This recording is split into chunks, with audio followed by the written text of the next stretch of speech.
morning, you guys. It is very close to Christmas and I need to wrap all my presents. I bought my presents a long time ago and I have everything, I hope. And the funny thing is I almost forgot what I have. So a lot of things are like not in my mind anymore. But anyway, today I'm going to wrap everything and I'm going to show you what I bought and for whom. And I hope it inspires you maybe for next year and gives you some ideas. So what I'm going to do now, I go and gather all my supplies, like my wrapping paper and a cup of coffee or tea. Maybe tea. Tea's better for me. I shouldn't drink so much caffeine. And then we wrap the presents together and go through them. I'm very excited for this because I really forgot a lot of those presents and what is in those boxes. So the first thing that I'm doing is I take everything out and put it on the bed to see how much I have. I bought really a lot of wrapping paper, so I hope that is enough. Okay, so I'm not done yet, but I already figured out this is not working. Like getting all out and looking at it, I don't know what's in those boxes. I have to take those boxes away right away. I only keep things in boxes if I need those boxes for wrapping, but most of that is not the case. And I also know it looks like a tremendous amount right now, but some of these things are like €1 or €2 items, really small things, because one thing that I really try to do is like to wrap a lot, so the kids have a lot of pleasure unwrapping things. There's a lot of things that I would have to buy anyway. I know these are not the absolute preferred kids presents, but like bedding and stuff or new clothes, I wrap those things too, just for the joy of unwrapping. All right, so look at this. Isn't this ridiculous? It looks so much. It actually is a lot, but it's not so much stuff that was in it. Well, it's still quite some. So I would say I start wrapping those things, and then I explain to you as I go what I paid for it and what it is for and what my thoughts were, because some are really cool ideas, I think I'm gonna start with my husband, because that should be the easiest thing to wrap. It's not so much. Kids are most stuff. I try that. So let me explain to you quickly how I wrap my presents. I have 3 people to wrap presents for, and actually it's more, but 3 main people I wrap presents for. 2 kids and my husband. So I have to, what I usually do is I wrap the presents based on wrapping paper. So the little one, the 4-year-old, gets this wrapping paper. My husband gets this wrapping paper, and the big one, the 7-year-old, gets this wrapping paper. So when it goes wild and everybody runs to opening their presents, I can tell them exactly what they have to look for, and they don't open by accident presents from someone else, which has happened before. All right, guys, I'm not gonna lie, I already sweat. So I just figured out that my husband is actually getting a lot more than I thought he would get. Usually I'm struggling quite a bit to find stuff for him. He reads a lot and he has a couple of outdoor hobbies, I would say, but it's really nothing where I can buy stuff for it. So let me show you what I have for him. So for one, I have a couple of puzzles, and really big ones. All of these are Disney or movie puzzles.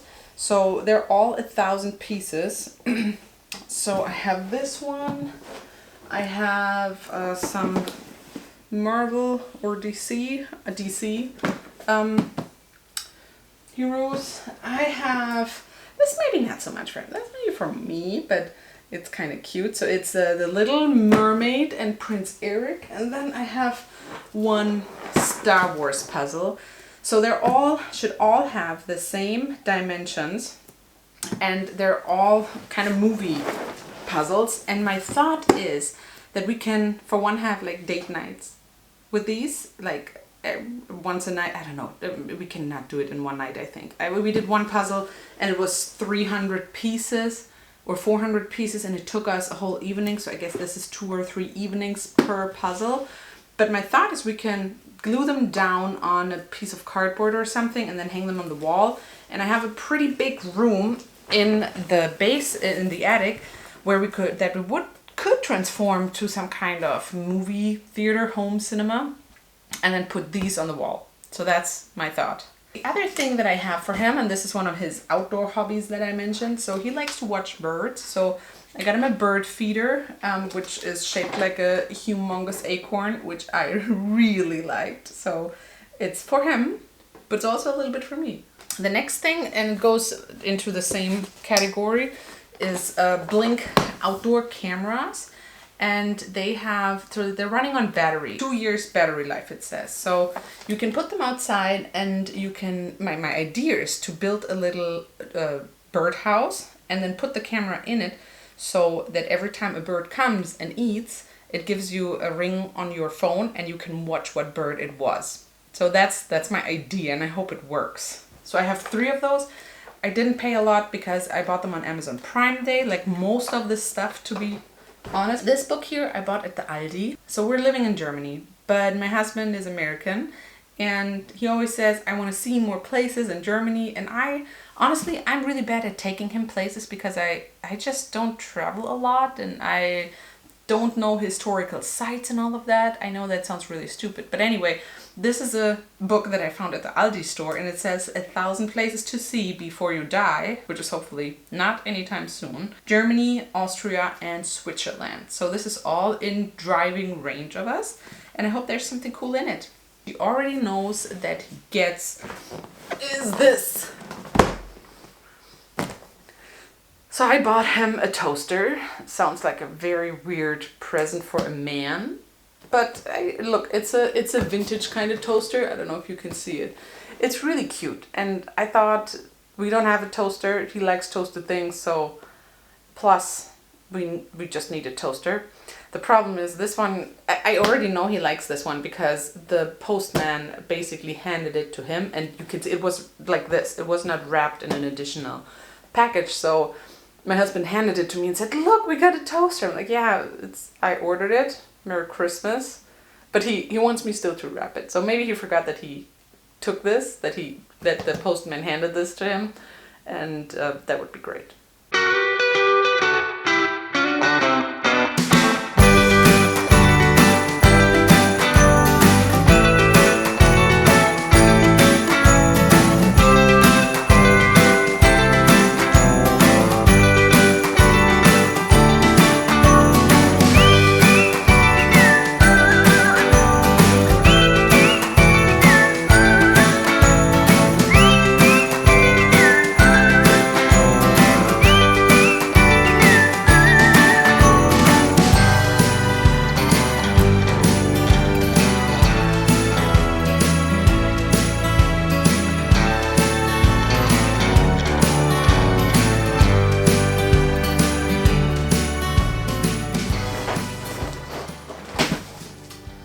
Alright, at this point I already ran out of wrapping paper, so I only wrapped 4 things, and I have 4 to go, and I have the 4 big ones to go. So I go to the basement and check if I have more of the same kind of wrapping paper. So I found 2 more of these guys.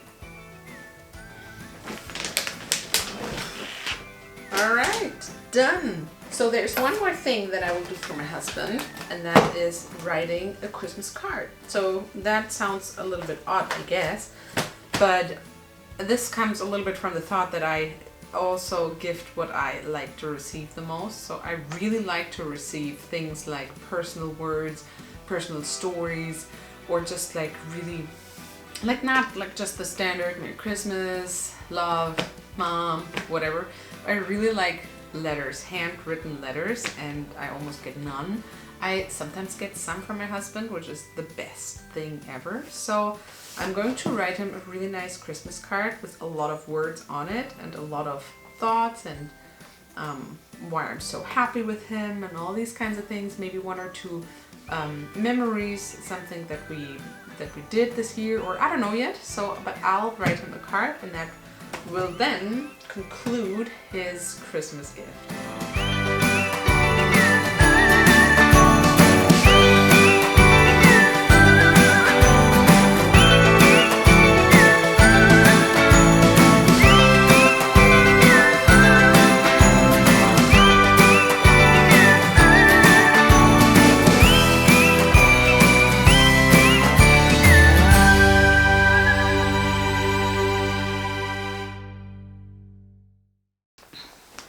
Okay, so this is round number 2. This is all the presents for my little one, who is 4.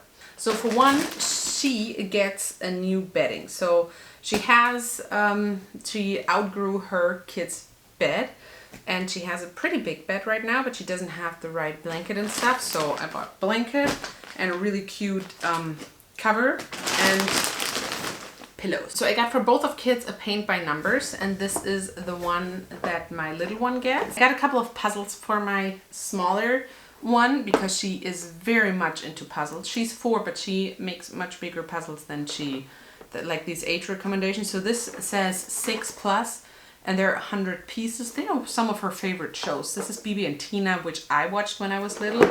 And this is Die Sendung mit der Maus, which is kind of like a science show for kids. Every Sunday morning in German TV. It's awesome. Whenever you have the chance, go check it out. Yeah, and her favorite blanket is with this mouse. So I hope this should be a bullseye, but let's see. I also bought books. I bought 4 of those, 2 per child. They were really cheap and they're very, very small.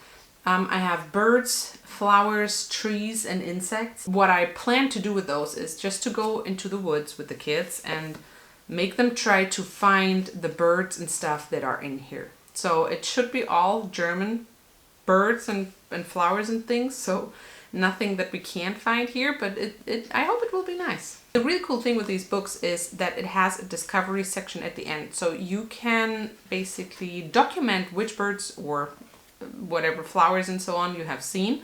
So there's 1 sticker per bird, and then you just put them in the section once you have spotted them. So I'm very excited for this. It's a very cool book, super nice pictures, and very interactive, and very cheap. I also bought a family game. This one is the Rush Hour game. I don't know if you know it. I know it's around for a long time, and yeah, it's a good thinking process kind of game. So I hope she enjoys this one. Then I bought some Lego. I bought for both kids Legos from the Jurassic Park series. One is for 4-year-olds, it says right here, and the other one is for a little bit bigger kids with more pieces. But they both really enjoy dinosaurs and Jurassic Park, so I think that's a perfect gift then. Lego is usually very expensive, so I also waited till I found a good price for this one. And yeah, for Lego I always look if I get good prices. The next 4 items I have, both of them get the exact same stuff. For one is an electric toothbrush. We have been at the dentist, and the dentist said, you gotta keep clean. You know what dentists say to kids. So everybody gets a toothbrush, an electric toothbrush. They also wanted to do sea monkeys, so I bought a little package to do that. They both have aquariums. That's what they got last year for Christmas. So they can raise the sea monkeys and then feed them to their fish. They both wanted an Alexa, so I bought an Echo Dot Kids, which looks so much cuter than the other Alexas we have. And that's actually what they put on their list. So this is the one that will be from Santa. So the last thing that they'll get is a book, and it's basically a picture book. So you're doing it by yourselves. It says Our Adventure Book. And then it just has an empty page, and it has a loose binding, so if you mess a page up really bad, you can just take it out, which is never a bad thing. So yeah, both of them get one of these adventure books. And this one I will keep in the package because then it will be a lot easier to wrap. Oh wait, there's one more thing that I forgot. I bought this like spontaneously at the Aldi. This is from a German artist. She makes a lot of really cool coloring pages and things that you can download from her website. And in a cooperation with Aldi, she created these little sets. It has a white marker that goes on your window, and it has a lot of, not stencils, but you basically, from the outside, you put the snowflake or tree or whatever shape you want to do, glue it to your window, tape it to your window, and then the child can paint and draw from the inside, and then you take off the stencil and you just have the white thing on your window.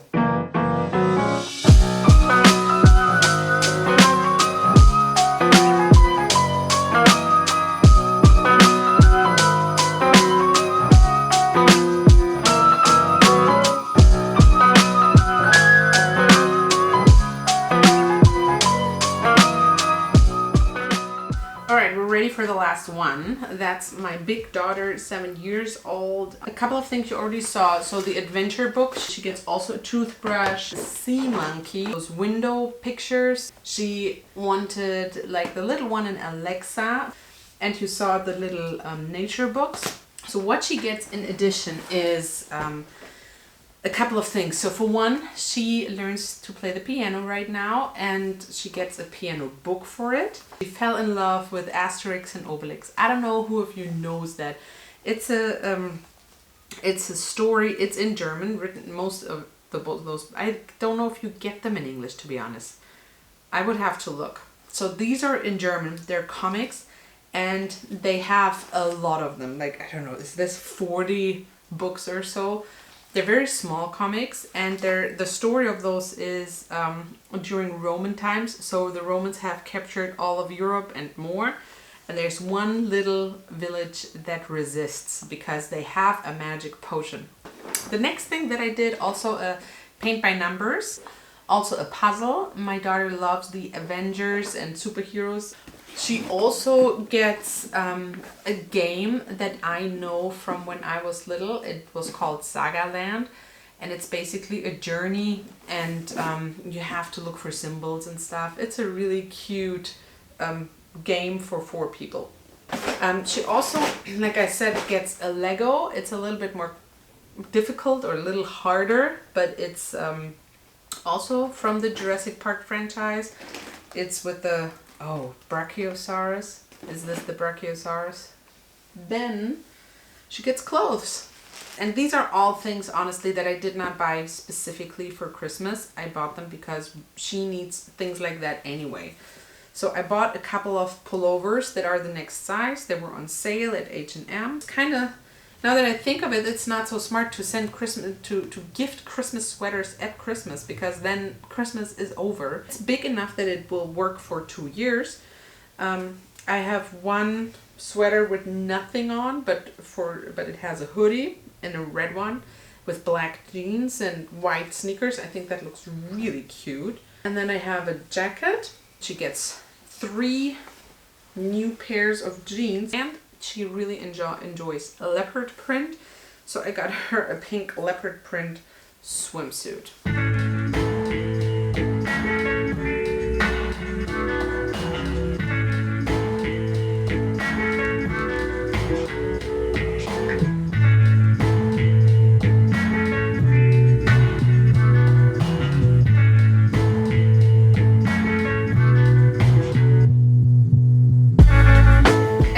That is not from Santa, so everything else is officially from Mom and Dad. So I like to do it that way because I want the kids to know that we invested our money to buy them nice stuff. How are you doing that? Is everything at your house from Santa, or is it like this, like split, or is it all from you and just Santa ate the cookies and maybe left a little bit of chocolate? Like, how are you doing this? I'm super interested. I am definitely done for today. I have one more present that I have not wrapped yet, and that is a really beautiful cookie jar for my mom. I'll bake some cookies today, fill it up, and tomorrow she will have it. It's technically for my mom and for my dad, but I don't know how happy he will be about new pottery at his house, so I guess it's like 95% present for my mom and 5% present for my dad. Anyway, the cookies inside he will enjoy, so it's for both, really.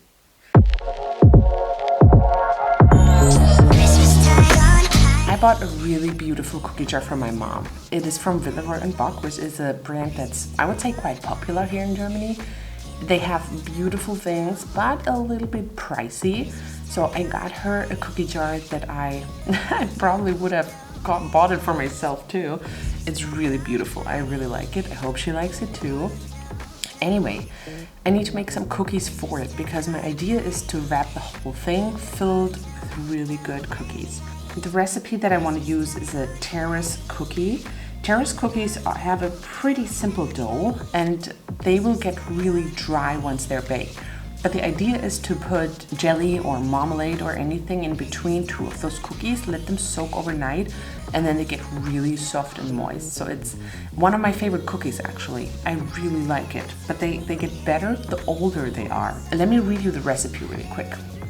So you need 400 grams of flour, 1 teaspoon of baking powder, 300 grams of powdered sugar, and I had to sift all of these things. For some reason, the powdered sugar that I have always gets lumpy, and I don't know if I store it wrong or if I have the wrong brand. I have to put a lot of effort in it to make it workable. A little bit of salt, that's the little honey pot, and 1 complete egg and 1 only the yolk. 250 grams of cold butter, and because usually when I make doughs, I warm up the butter so I can get it better into my dry ingredients. But in this case, it's supposed to be cold, so I shaved the butter. This is the first time I did this, and it worked really well. It was a little bit messy because the butter melts the moment you do this, but it was really a good technique. And then you just have to go in with your hands and work that dough for quite a time. Once you're done with your dough, you wrap it in foil and put it in the fridge for an hour. After that hour, you just take it out of the fridge and you roll it like you know how to roll cookies. You can cut whatever shape you want. The classical shape is circles, and then you put a large circle on the bottom, a smaller circle on the top and connect them with jelly, and then a really small circle on the very top. I would say that's the very classical shape of these cookies. I'm gonna do just those bears, and I will glue 2 bears together. I rolled the dough really thin, so I had to watch really closely what's happening in the oven, but they turned out really nice. What I didn't consider with this shape is that the legs and arms of the bear really start to burn quickly, so they are a little brown, which is okay. I would say the perfect terrace cookie is plain white and not really brownish, but that doesn't really matter. Now that I have my whole plate full of cookies, I will just take 2 of them and connect them. And that means nothing else than just putting some jelly in between.